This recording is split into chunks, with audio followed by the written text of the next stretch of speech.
Welcome to Restoring Home, where we discuss marriage, parenting, and faith.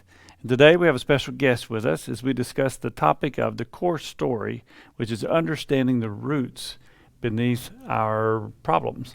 And Brian is here, Brian Chima. Welcome, Brian. Donna and I want to welcome you. Thanks. Brian is the ever shy Brian Chima from now on. It's hard to pull it out of him, but he's. We're so glad you came. Thank you. Thanks. And you've been. We've done your core story in the past.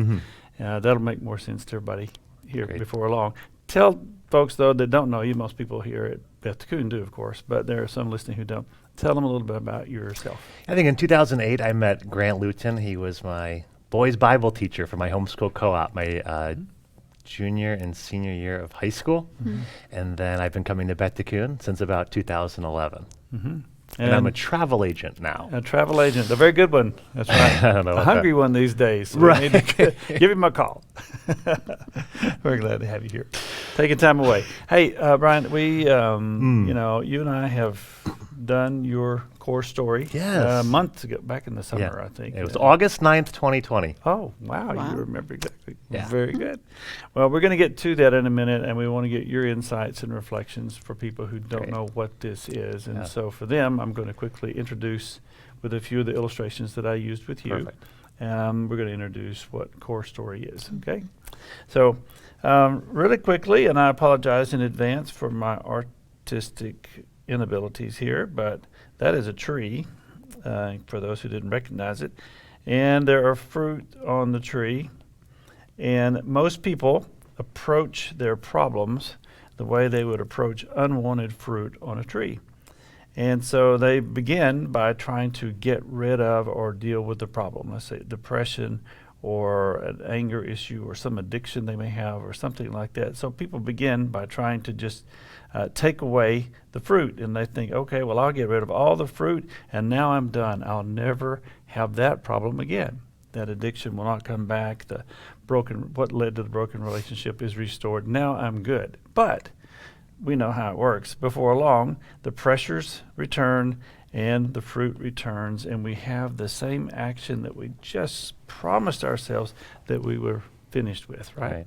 And we go through that scenario over and over again, and each time we're a little more defeated by the fact that it keeps coming back, and usually worse and worse every time, so that we are stuck with the problem with our fruit. Oops, there it is. So we're stuck with this problem of bad fruit in our lives. I keep hitting the wrong button there. There we go. Finally, many times people will try an ultimate last-ditch big effort. You know, they go to a rehab for months for an addiction, or they go to church and become, confess their sins and get the preacher to pray or something, some dramatic thing, or they promise their husband or wife, I will never, ever, ever do this again. And they really mean it. Right. We really do intend to change. And we may change for a short time, even after the 365-day addiction recovery center, Christ-centered center. We go there, and yet before long, when the pressures come back, we fail again. So we try the major, cut down the tree kind of thing, and that tends to work for a little while. We don't have that fruit in our life. We don't have those behaviors in our lives. And so we say, well, I guess I'm good. I haven't had a drink or taken a pill or whatever it is for months and months, and I guess I'm all done. The problem is that eventually those things come back, and those from the stump, little sprouts, or what we call these, little stalks or stems, start to come back, and before long that tree is back with a vengeance, and we have this ugly, nasty thing. Yeah, it's terrible, isn't it? Like that. It's gross. Growing, and we have more fruit than ever, and so we're now discouraged and dissatisfied, and we think, I'm just a mess. Right. That's what we feel. That's because most people approach problem solving the wrong way. They deal with the fruit instead of the roots. So what we want to do is to learn how to get to the roots, remove the roots, and then we want to replace that with new seed that produces a new tree. We nurture that, and eventually that grows to become a nice big tree that produces, which is not a very pretty one in this case here, produces the kind of fruit that we do want. Okay? Very good. So what we want to do here is talk about the core story, which is a tool that I've learned. Donna and I were exposed to the core story years ago by a friend of ours, and so we've been sharing that with others, and it's a way to get down to the root, so that we solve the root problem and not just the fruit problem, and we get new production in our lives. So you and I sat down and went through the core story, your core story, in August this past year, and so I'm just curious if you will share with everybody, first of all, how you initially were thinking or feeling when I asked or invited you to come and let me do your story for you. Yeah, thanks, Steve. I appreciate it. And I was, back to your tree analogy, I was the one to just keep grabbing the fruit. And maybe if I pick it up faster, maybe if I cut down more limbs, maybe if I use a better chainsaw, and I just was really focused on trying to get rid of bad fruit in my life, not knowing that the roots had still been there this whole time. So you were mentioning words to me like roots and tools, and you set the bar pretty high for this core story. Like, this is going to be a very special day, and you encouraged me to be in prayer before it. You even encouraged me to fast before it, which is very powerful. So I was really, my expectations were set high, and I'm excited to tell you that you far exceeded my expectations. It was one of the best days of my life doing the core story. And I just want to make a quick plug to say, you referenced that we'd be talking about my family. And I've always been one to say, when it comes to family, I've hit the jackpot. I have fantastic relationships with my siblings and both of my parents. Maybe too good of a relationship with them. We spend too much time together. No, I love them. They're great. So I thought, how on earth are we going to look at my family to find these roots? So I'll leave you with that. Good. That's great. Yeah. So, well, just go ahead. That was a great introduction. Why don't you go ahead and talk about a takeaway or a significant benefit that personal insight that came to you during your story. Well, see, and Donna, I think like one of the biggest takeaways was the realization that, like, when we come into this world, we're not given an understanding of how to deal with situations that happen in our life, like temptation, or anxiety, or relationship issues, or issues when someone's mean to you or treats you bad. We don't know how to process those and how to act, right? But we have to act somehow. So we look to people in our life and see how they acted, and then whatever tools they use, we just adopt the same tools, whether we want to or not, because it's all we know. So for me, I'm just going to adopt my parents' tools. For others, maybe it's a step parent, maybe it's like you mentioned, like a coach, like a football or a basketball coach, or someone influential in your life that you spend a lot of time with. So I would say that was a big takeaway, that everyone has tools, and for most people, the tools they use to deal with this, they're not the best tools. There are better tools out there. And I think that was probably my biggest takeaway, that whatever tools my parents use, my uncles, my aunts, my grandparents, it's not their fault. They took tools from their parents and from their grandparents. And so we're all just following suit. But the truth is, and this is kind of my point I'm driving at, and this was one of the big points you really drove home to me, Steve, when we did our core story, was that there are better tools, God's tools, and He wants to give us those tools. We have to stop using the tools we've been using. Generally, those are roots in our life.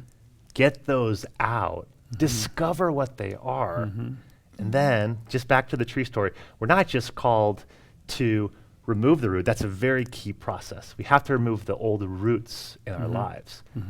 But it's better than that. God calls us to plant seeds, new seeds. And the seed is the Word of God. That is truth. Oh, that's truth, yeah. To plant those in. Because it's not just, God doesn't just call us to like, all right, get all this sin out of your life. He says, no, produce fruit, right? Mhm. So this was really powerful for me going into it. So we talked about,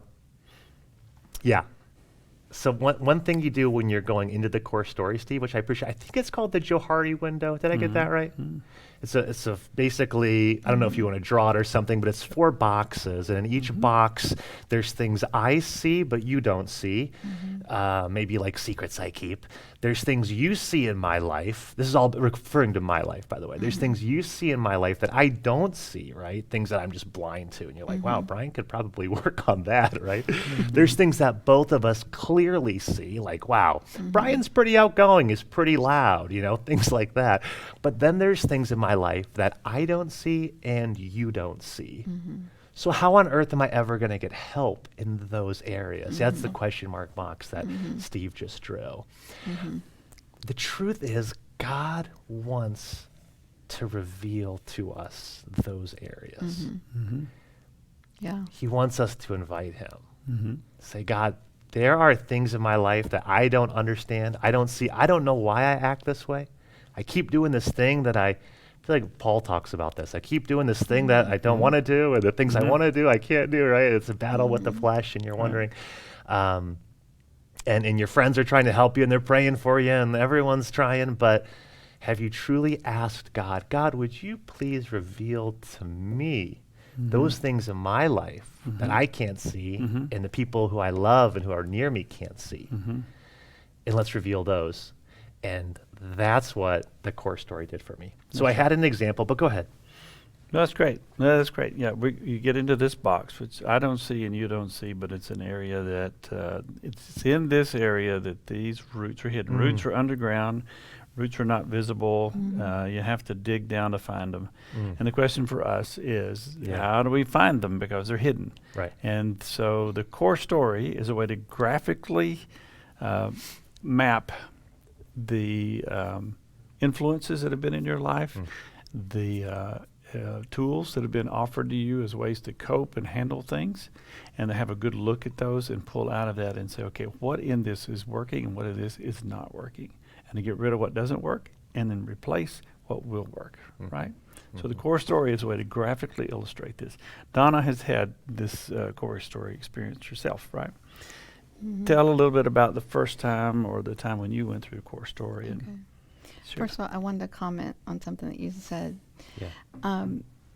When we're experiencing as a child, even encouragement, words of affirmation. Oh, you did so well on that.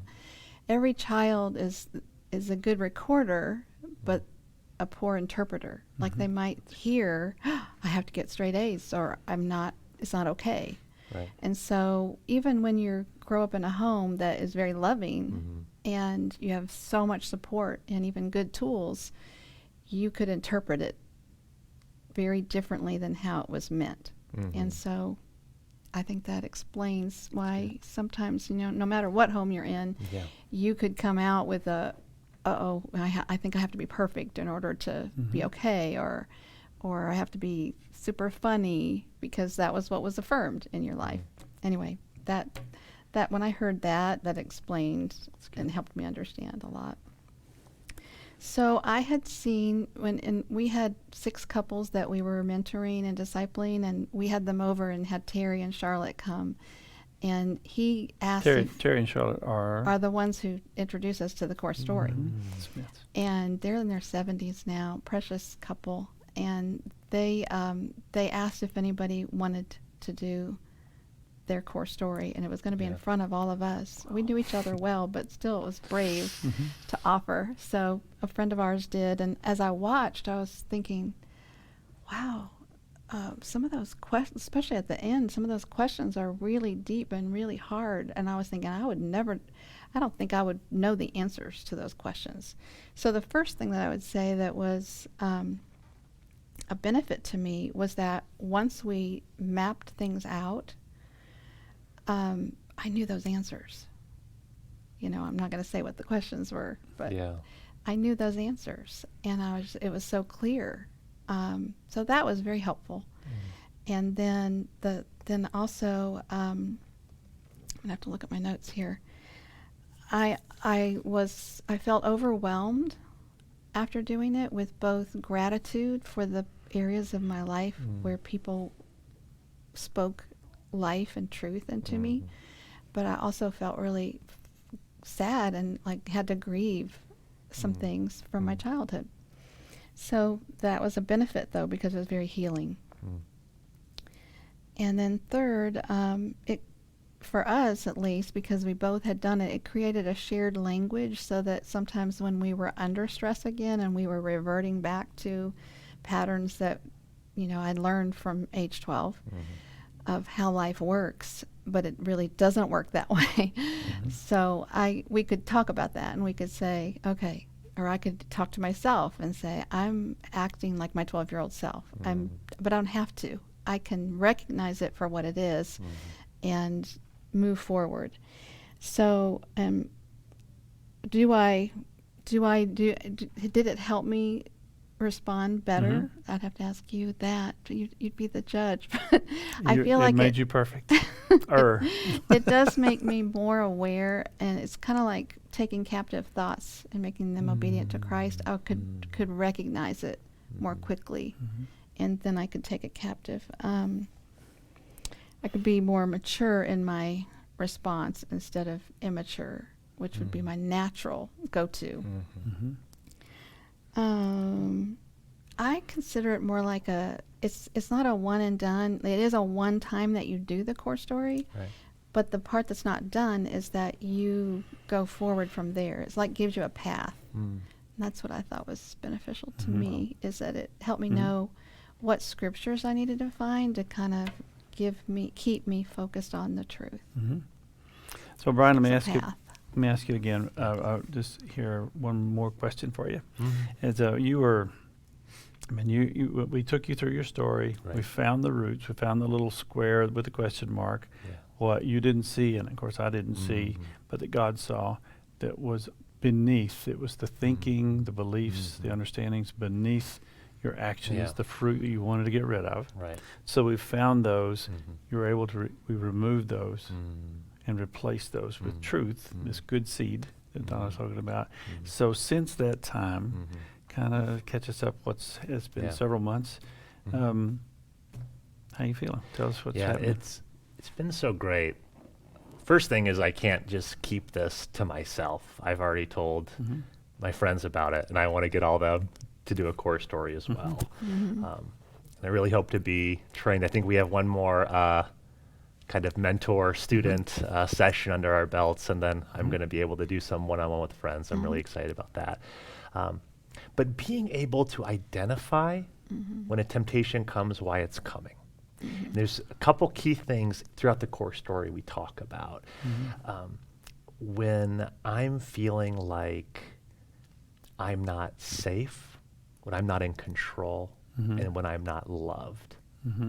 This tends to be when I, as well as the rest of the human race, tends to act out. And it might be a vice you go to, it might be something you say, it might be something you turn on, it might be something you go to, or a relationship you go to. I don't know, it's different for every person. But these were key. So way you encouraged me, after we did uproot the roots, and I will say, once we uprooted those, we got to do a prayer together. What was the name of that prayer? Listening prayer. Listening prayer. Yeah, thank you. And within the listening prayer, that was a really powerful time, because, I would just say, have high expectations for that, especially after the core story.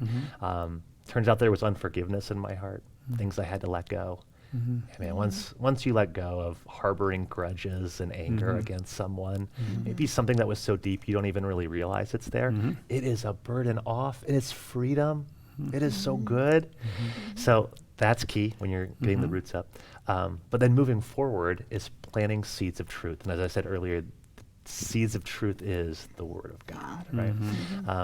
And so being able, when temptation comes or things, and thinking, being able to just very clearly see, this is why it's here. It's because of this. Right now, I'm not feeling in control. And right now, I'm not feeling safe, right? And the old me would have gone to this. Mm-hmm. I know I would have, because I'm Mhm. tempted to do this right now. Mm-hmm. But Proverbs says that the fear of man is a snare, Mm-hmm. but the fear of the Lord brings safety, right? Mm-hmm. So Mm-hmm. I know that. And I know I am being tempted. And I know that when I'm not in control, because how I used to, this is something we talked about in the core story, when I felt like I wasn't in control, I would try to change my behavior so people would like me, right? That was key. It was always so people would like me and think highly of me. And that was always out of fear. And that was something I Yeah. dealt with so much. But knowing it doesn't matter what other people think about me. The truth is, what does God think about me? That's all that matters. Mm-hmm. Yeah. And I know from Psalm 139 that, I'm saying these verses, I really hope I get them right. No one fact check me. Okay, no, I'm kidding. You're allowed to.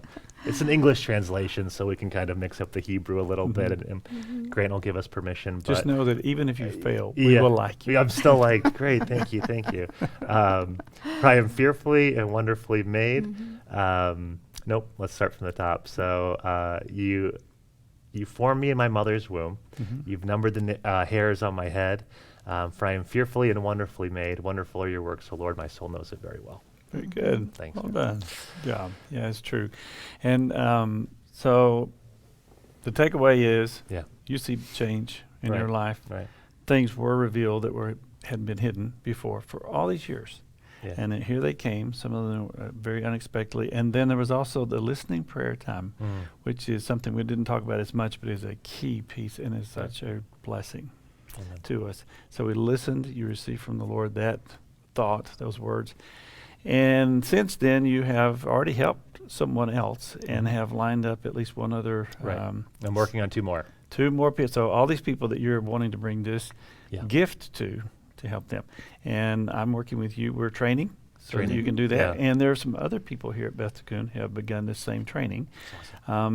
Another session is planned before very long to have another 5 people enter in to training as well, so that we can equip some BT members who are interested to be set free in their own accord, but also have this tool to take to other people so that they can be It's assisted. so practical. It is very good. It's really easy to do. Been through it, you'll see it. You're like, oh wow, I can do this. So Yeah, yeah. and we want that done. Thank Yeah. you for visiting and sharing that. pleasure. I hope it encourages others to get their story, to see their story, Yeah. and be set free from any root that's hidden to Yeah. them, and then to move forward and even take it to other people.